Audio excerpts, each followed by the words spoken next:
right, so we are not trading John Morant. I just want to make that clear.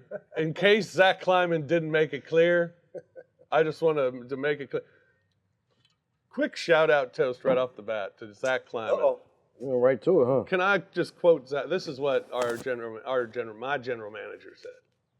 I can't blame other executives for fantasizing about us trading Ja, but it's just that, fantasy. We're not trading Ja. Continue to underestimate Ja, this team, and this city, and we will let our performance on the floor speak for itself. I'm not going to give this nonsense further oxygen and look forward to getting back to basketball. Yeah, take that, everybody. Howard Beck, come on, man. That's the way you address an issue that's not an issue. It's unfortunate he had to address it. I'm gonna tell you why it's unfortunate is because I hate when people just you can just throw anything out there and then people take it as it's supposed to be some level of truth when you have no sighting of who you talk to. No. Who's the source that you talk to? Did you talk to a Grizzlies person? Who have you talked to? You just in your mind's like, hey, you know what? I know how to get some more people to Some dude in the league said Ja might be next. What? You know what?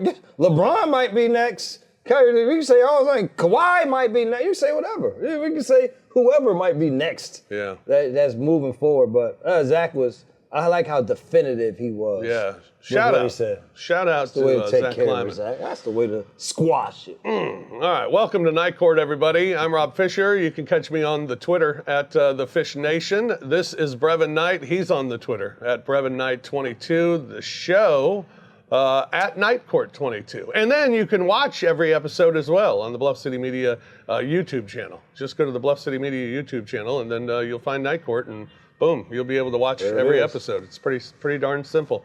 So we thank you for tuning in. We've had an eventful week of Grizzlies basketball. I had the game at Indiana. I was trying to remember what happened in Indiana. That feels so long ago. And it's fine to forget some of these I actually had to look it up, and I remembered as I looked it up. Gave up 50 points in a quarter. Second quarter was holy not good. Smokes! Then fought back before losing to the Pacers.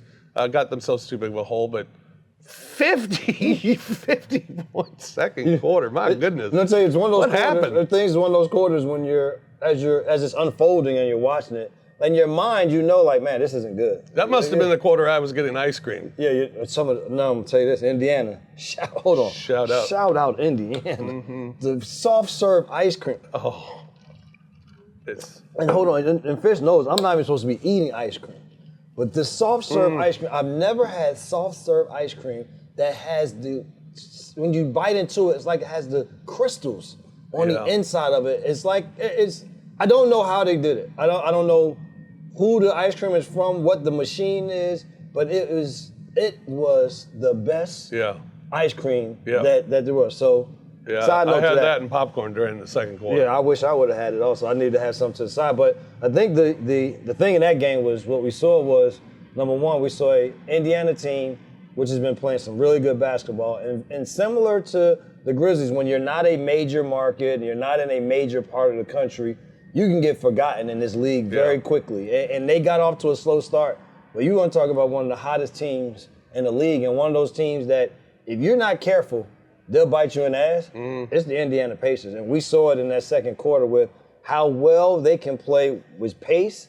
And then we saw Miles Turner be another guy who's a center that people never talk about, but who has been a very good center for years and years on both ends. And we saw it in scoring in the second quarter. We saw a dominating defense with the shot blocking in the second half. Yeah, he's a lot like Tobias Harris. No, he's not. I mean, I guess you say that now because the Pistons are winning. You say that's doing point to Tobias Harris' leadership on that team. That's right. We're not gonna say that's 20 and 10s. Not gonna say it's Cade Cunningham out there playing like a freaking All-NBAer. Speaking of frickin', how about getting in at, as Brandon Clark said, frickin' 3 a.m. In Orlando on Friday morning, and playing the Magic Friday night. getting down by 19 in the third quarter. I've never seen a third quarter have two bigger runs, one from each team, than what we saw in that game. I mean, they were down 19. It was like a 23-4 run, and then the Grizzlies came back with like a 27-6 run to close the half. That was incredible. And it was a testament to this team to be able to win an ugly game. Like, the thing is, before this group was assembled, we got used to only winning ugly games. Right. So in calling one of those games, to me, it was like a throwback in that both of these teams slugging it through, trying to do the best that they can do in every way. And so it was fun to see them have to battle in the way that they did. And you talk about being down to 19, they got down still 8 or 9 midway through the fourth quarter. Right. And still had to make the comeback, made free throws, and then Brandon Clark, I was glad you had the interview with him because it was a fantastic game for him. Double-double, and made a steal on an offensive rebound late in the game to keep a possession to force the Magic to have to foul. And then it was his defense against Banchero that forced him into a tough shot, allowed Jaren to get the block ultimately to win it. All right, so we have our list. I've kept the list of top 5 wins of the year. Is Orlando a top 5 win of the year? Not at all. No? Okay. Not a top 5 one. It was a very good one. Know what it was? In the moment, if it was a top win of the year, it was because of where they were. You're coming off the 2 losses after the break. You come out of the break with the loss to the Indiana Pacers. Right. You don't want to, and you know who you have to play after Orlando. And so because of the scenario, I thought it was a big win, but it wasn't. It still wasn't. It's not as we had so many other wins that would be more impactful than that. But it was a great slug it out win. Yeah, it was. And then went to Cleveland. I was talking about this yesterday. I do another podcast called The Odds Couple on Grind City Media. Here we go this is our weekly plug. Weekly plug for his other show. And I mentioned, we were talking about the game, and I said, it was a great game. It was an entertaining game to watch between 2 really good teams. And then the guys I was with, they looked at me and they said, well, Dez was not good at all. Couldn't make a shot. The offensive rebound issue, obviously, was terrible. They're like, so it wasn't that great of a game. And I was like, I thought the competitiveness of the game was great from both teams. Yeah, you credit, yes, it was highly competitive throughout the game, and you just wanted to see, and they kept fighting. And you overcame that to have a chance. Right, they got down 11 in that fourth quarter, and we saw Ja really show his leadership. Jaren, if not for the foul trouble, he only played 6 minutes of that fourth quarter, and he scores 12 or 13 points in that short span. Yeah. So to be able to have those guys do that, then I was sitting, you know how Donovan is with this whole basketball team. We talk about how he rides the wave. Yeah. He is my emotional. He's the emotional side of our family, and so that's our son. He is the opposite of don't get too high. Oh, don't get too low. He doesn't. There is no right here. He is. I'm talking about every game. We got the spikes. Right. And the thing that he said to me, which made me think, it was like, well, are we now applauding ourselves for getting close? He's like, I thought that we were supposed to be a championship contending team.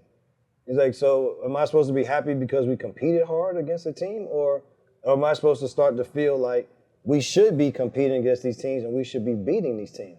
And it made me be in the position of being like, well, I guess because we do the TV and we support, we always try to find the positives in what occurred.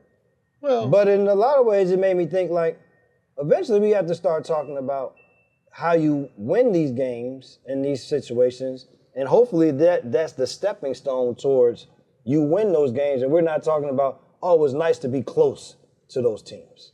And I was like, well, I don't fault your mindset. I like the way you think. But it was definitely, I think they showed themselves how you have to play and the level at which you have to play to be in games with those type teams.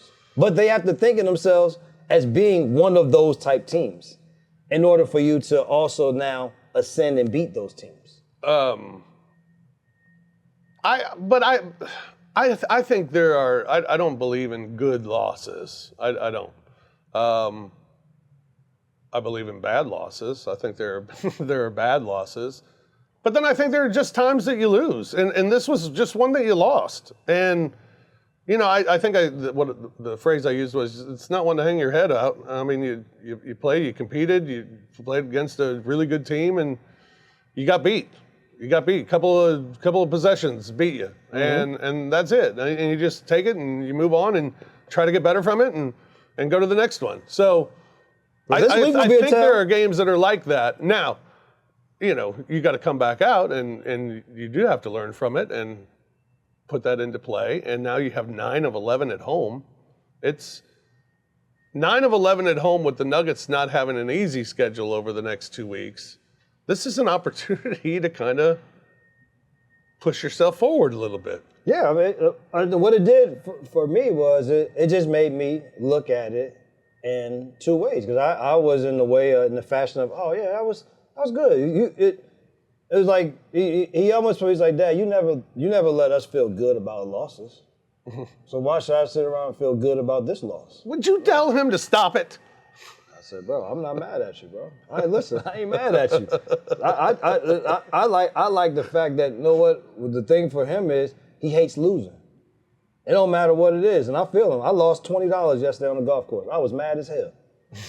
Mad as hell. I'm like, I literally mad. I'm talking about, we got done. I told the 2 guys that I lost to, this is the last damn time this happened. I don't like this feeling. Yeah. And so I think for him, he still has that same fire. And I'm not seeing this game all the way through, the entirety, take the emotion out of it. Like I said, it was definitely a fight that they put up, and it was a great fight. But let's just see I want to see where it goes from there. Like, where does that fight take us moving forward, especially with these next games? Yeah. All right, these next games include the Knicks again. Boy, I hope that's better than last time. I mean, and they're right now they're a flailing team, especially on the defensive side. And so what we have seen is the teams that have beaten them, number one, have just jumped on them. On the defense side, haven't allowed their big guys to really go big. And then on the other end, they just pounded them over and over with getting to the basket, getting to the paint, getting scores. And so hopefully the Grizzlies, with that being their style and being at home, could take advantage of it. Yeah, then San Antonio without Wemby, he's done for the season. Right. We can't skip Phoenix, though. Well, Phoenix tonight. People listening, that'll be over. Yeah, the non-Wemby, but you don't want to. They still got De'Aaron Fox. They still got a bunch of young guys that are going to move and run fast. Yeah. And so it's a game that they should win. I'll put it that way. Yeah, and then Atlanta. Another one. If you're a team that's going in this direction, especially against the Eastern Conference, and they've done well against the Eastern Conference all season long. And Atlanta lost a big piece with DeAndre Hunter, who we just saw in Cleveland. And so they don't have Bogdanovich, is not there any longer. Yeah. So that's another game where you take advantage of what they don't have as opposed to what we do have. When I did PA for the Grizzlies during COVID, and we were down to like 3rd string PA, and they asked if I would do it, I was so excited to just say, check it into the game, Bogdanovich.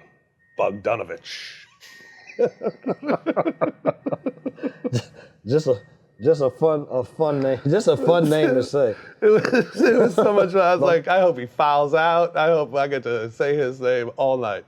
I'm just happy that we had to see him. That's good. We had to see him with this team. Then we get OKC. Let's go. OKC at the time of this, they had a major lapse before in their game against Minnesota. Minnesota went out and beat them down 25. Minnesota came back, beat them in overtime. Yeah, how about that? That was and Minnesota may have shown other people something that you may do to try to slow down OKC. I know a lot of people were watching. A lot of people had to be watching that one. Oh, absolutely, because there are a lot of teams that haven't been able to, not just the Grizzlies, a lot of teams that haven't been able to figure them out. I mean, look at their record. I was about to say, that was the first game that I think they were like 39, 36, and some crazy number when leading by 19 points. And they took their first loss. So, yeah, it was. But Minnesota also has something a lot of other teams don't have with the length and athleticism that they put on the floor, even with having people hurt, is a little bit different than what other teams can do. Yeah. All right.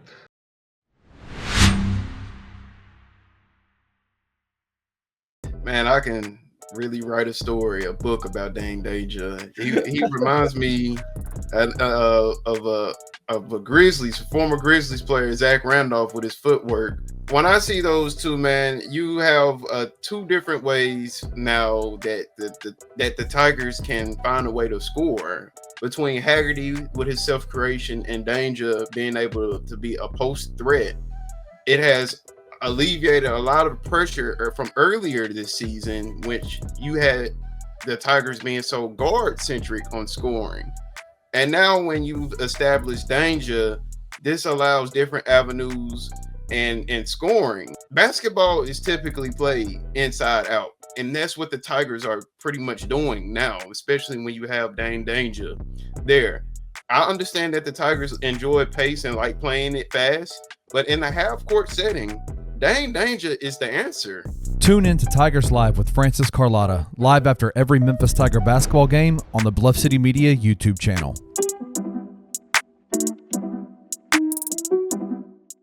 I'm no math person, but I think the odds of him, at least, I think he's the favorite for Defensive Player of the Year as of, well, I don't know after that game, but as of yesterday, he was. Odds of him making a All-NBA team at this point, I just feel like are could be plus odds. Yeah. Very, very high. Grizzlies need him to make this so that they can offer him more money than other teams can. But because they got him at such a bargain on his second contract because of his injuries and whatnot, I believe that his next contract, if he doesn't hit an All-NBA team, his raise that he can, the extension that he's eligible for is actually less than what other teams can offer him as a free agent.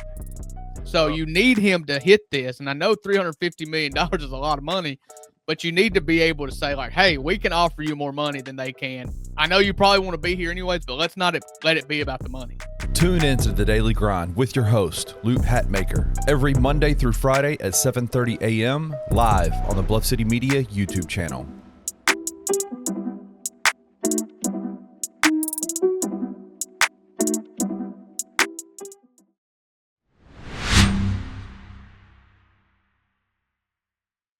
Tim Hardaway Sr. I don't know what's wrong with him. What? I don't know what's wrong with him. These comments. About Jimmy Butler? He's more than just the Jimmy Butler. He went further than that. No, he said, I didn't agree with what Jimmy was doing. You're under contract. You're a baby. You're a crybaby because they said no to you. We used to get said no to us all the time, and we used to know how to take it. It is what it is. It's a question. You get a yes or a no. You might not like the answer, but you can't deviate and mess up the team like Jimmy Butler did.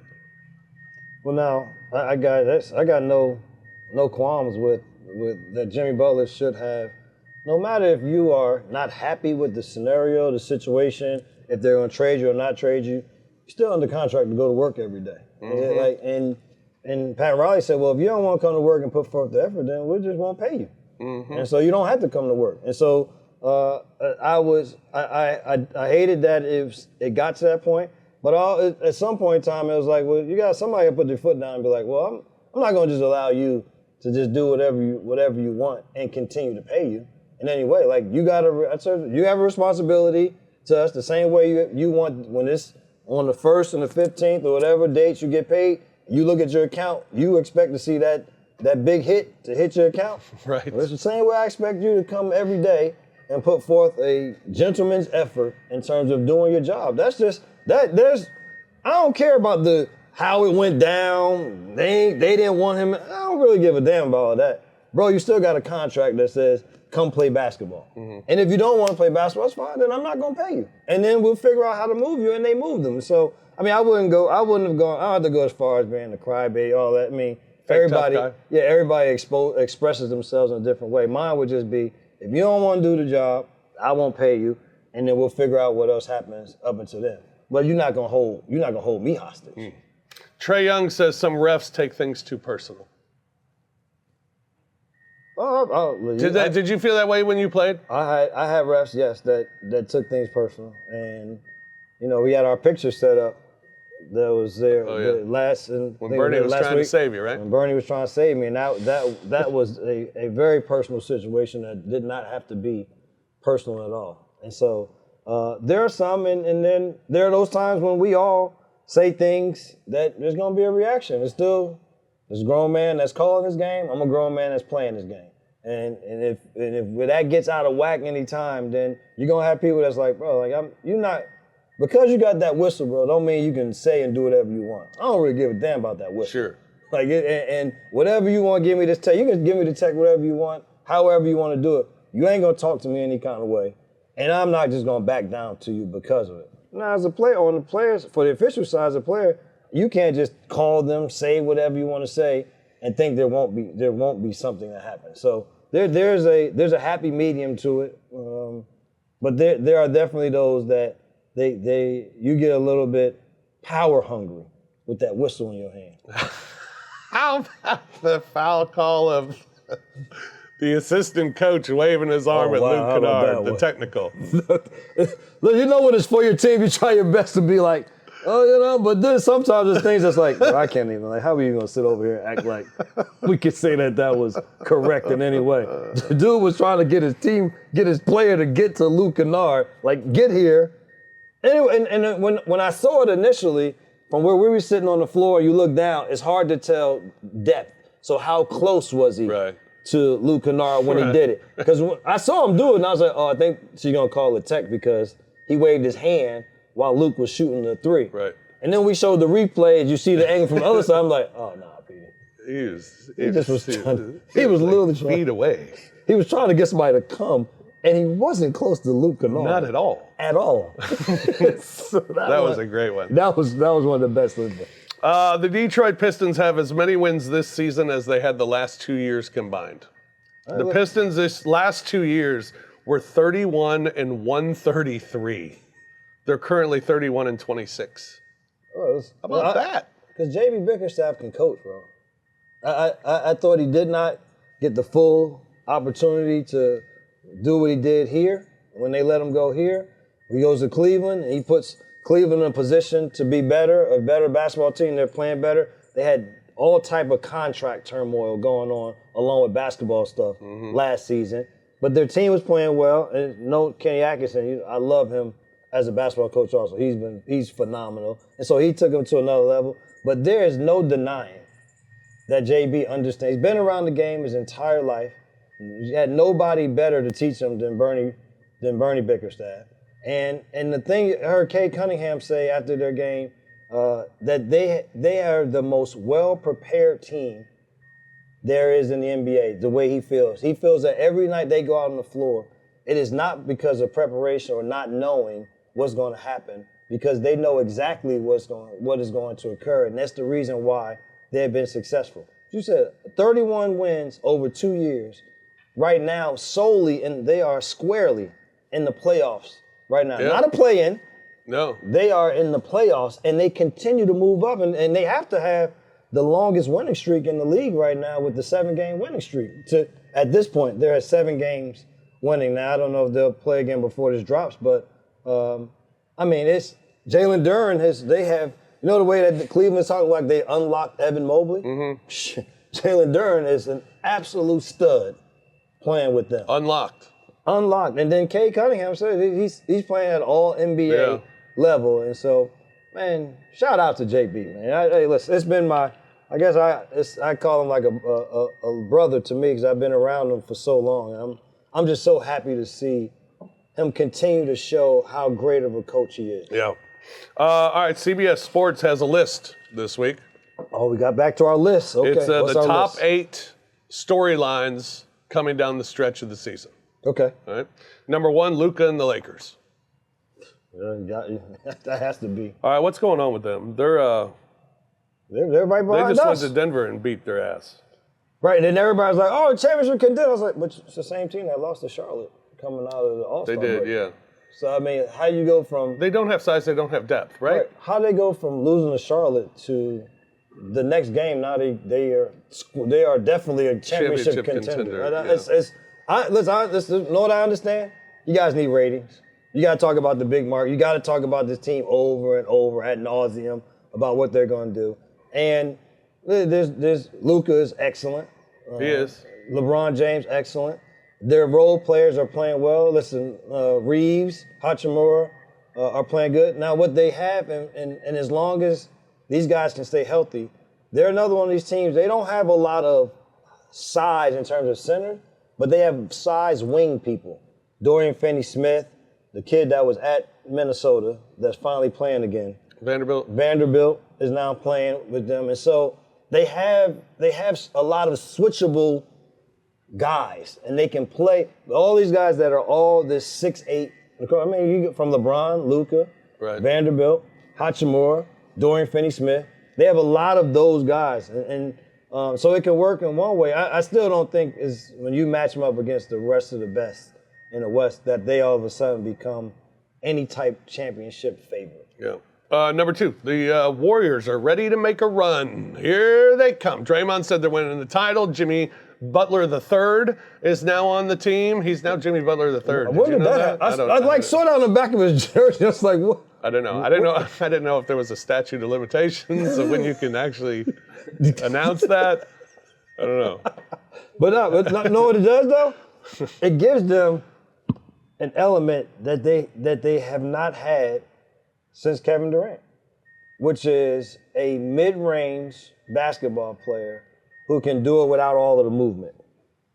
Like their teams have been predicated on the ball moving, the system to get guys going, and that's how they get shots. Well, now you got a guy you can throw the ball at the elbow, and because guys, you have to respect the other guy, he can make plays. Yeah. But he's also a guy that you can use as a screener. And I think that's something that may have gotten lost to a lot of people is Draymond Green was a guy that was a screener. It's kind of like as his screening passed, you may slough off, you can do something. Well, with Jimmy Butler being a screener, now you have to be conscious of how much you're up. Do you have to bring a third defender so if he pops away in any way, if he rolls, he has physicality? So it definitely made them a more dangerous team going forward. It's number 3. It's a 2-man MVP race. SGA and Nikola Jokic. It is. It is a 2-man race.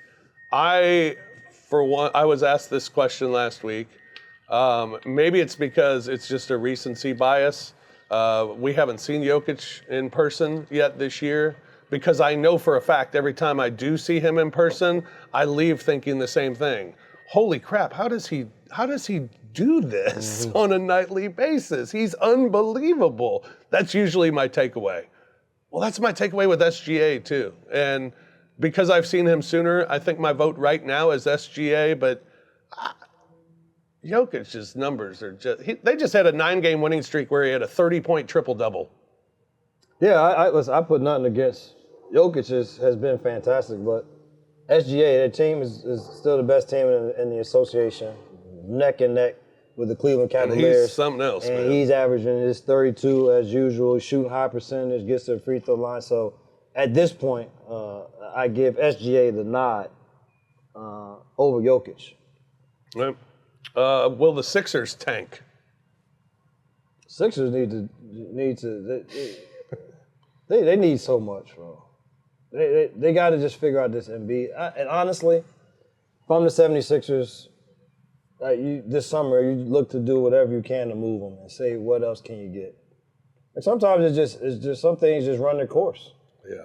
I think this is just run its course. You got a young guy in Maxey who at least you can believe in terms of what his skill set is. You should be able to get a lot for Embiid, but I just think it's not just some of the on the court, some of the off the court stuff that has transpired with him. I think it's an experiment that is just over. It's just time to just let you won't say and say it's over. Man, it's so painful. I've told you this before. Watching him play, it's painful to watch. He played the other night and he goes down, and I mean it took him 6 minutes to get up. plays going on around him, and he's just like, ugh. I mean, move. it's unbelievable. He contested a shot, and I saw he contested a shot in the corner and just fell down. Like he literally jumped to contest the shot, and then just tumbled over when he came down. And I think maybe a part of it is because he can't take the force maybe coming down on the knee that he says is bad. I just think between he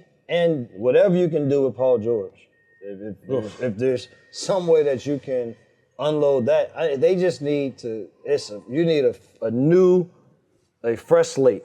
They need to just Start with Tyrese Maxey. Start with Tyrese Maxey and then see where you go from there. Number 5, can Kyrie keep Dallas afloat? I think he can. AD, it sounds like 2 weeks. Kyrie Irving, nobody has ever had something to say about his skill. There has never been anyone that's questioned how great he is in terms of basketball skill. It was just, was he going to ascend to that leadership role to be able to help his teams be better? And I think that he has continued to get better and better at that point. And another person that they got back who was out of this whole thing was P.J. Washington. He's back from injury, and so he gives them the versatility, but also the toughness on the floor for their team. And so I think he can keep them afloat. And then again, it's a team that, people start to say, well, those teams down below, who wouldn't you want to play? Dallas? I don't want to play them. I don't want, and especially if they're able to get one of those two bigs back. I think Lively is further away. Mm-hmm. But if they get them back, then they will be a very tough out for whoever they play. Yeah. There's a new race for Defensive Player of the Year award with Wemby out for the season. Mm-hmm. Jaren Jackson Jr. and Evan Mobley seem to be the two favorites. CBS Sports, they prefer Jackson over Mobley. We got to see Mobley the other night in Cleveland, and he put on a heck of a performance. He put on the show. He is, you see those. I almost kind of equated to what we've seen from Jaren, in that you get these guys who you saw him in one way, and you're like, oh, you can see he got a little talent there, skill just hasn't caught up. But God, dog gets caught up. We saw him make a move off the dribble. He caught at the top of the key against Jaren. He took one dribble this way and then crossed it back, and then finished. By the time he finished the move, he was at the rim, finishing over the top of the rim. I was like, God, dog. So I can see that being a race that goes down to the end. But I'm with CBS Sports. Jaren, because of the steals. Yeah. I think get just a little bit of a nod. Yeah. Mitchell Robinson returns to the Knicks. That's one of the big storylines to watch. That they need him badly. The only issue is how long will he be there? It's just he's another one of these guys who, the talent is there, but just not on the floor enough to continue to display it, and they need him immensely. Yeah. And the last one, we already talked about Detroit basketball. Detroit and what basketball. The Pistons are. Yeah, unbelievable. I mean, it is. And watching them play, they're fun. They got the other Thompson twin, and literally is just like his brother. Yeah. The way that they run around the floor, they make plays. It's literally, you think that there's two of them on the floor at the same time. The Thompson brothers. Do you know what their middle name is? Because you have Asar. And Amen. Yep. And their middle name, it's spelled XLNC.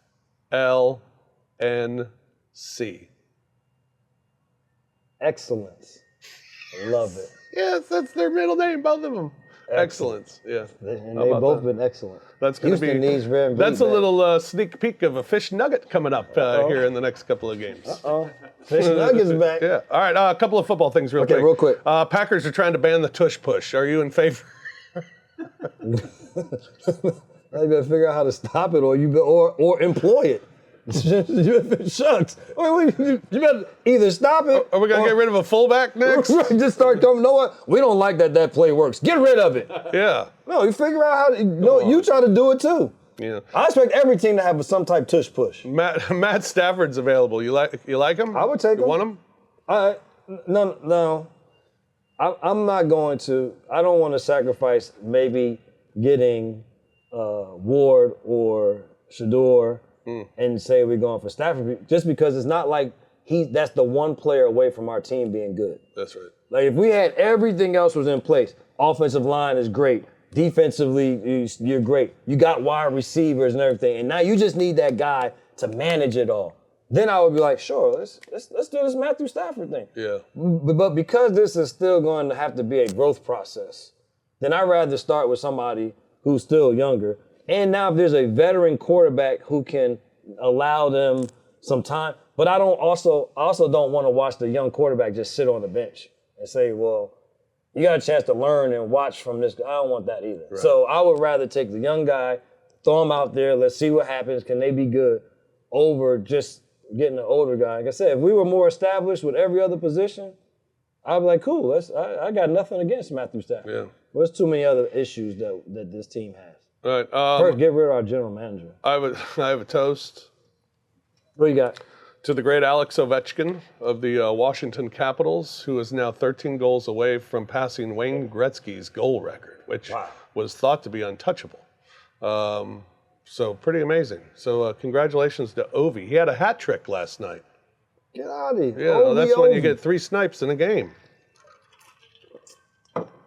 So is this going to be the end of this? How many more years is he going to play? Is this it, you think? I don't know. He should retire after this year. Well, if he doesn't, I didn't know if this was going to be kind of like our old All-Star games where we try to get somebody an MVP by just letting them score. Right. Like how many games are there going to be where are they going to be really trying to stop them? Or But these are hockey dudes. Right. That's what I said. Pride. I'm good. I would be one of those people like I don't want you to get against us. But he's got to get 13 the rest of the way, which is going to be tough. I mean, I assume they have about the same as NBA, about 25 games left this season. So to get 13 goals is going to be tough. So if he doesn't get it, will he come back another year? It'll be interesting to see. So there's no way. Shout out, Ovi. I'm saying there's no way. You can't get that close. Hell no. I mean, listen, even if he got to go out there, just put me in when and they he's still producing. I mean, hell, he had a hat trick yesterday. Put me in when they take the goalie out. When we're winning and it's Put me in when they all of a take sudden the you'll be slapping on goalie the board, sliding the board like this. I'm ready to go in. I'm ready to go in. All right, that's going to do it for this edition of Night Court. Thank you so much for tuning in to the show. Of course, you can catch us on Twitter I'm at The Fish Nation. Brevin's at Brevin Night 22. The show at Night Court 22, and you can also watch each episode of Night Court on the Bluff City Media YouTube channel. So tune in next week. You get worse at these. I get so mad at these. I'm so sorry. For Brevin, I'm Fish. Thanks for joining us here on Night Court. Peace. Thank you for listening to the Night Court podcast. If you enjoyed Rob and Brevin, hit that like button, subscribe to the Bluff City Media YouTube channel, and enjoy the content. We will see you back here next time.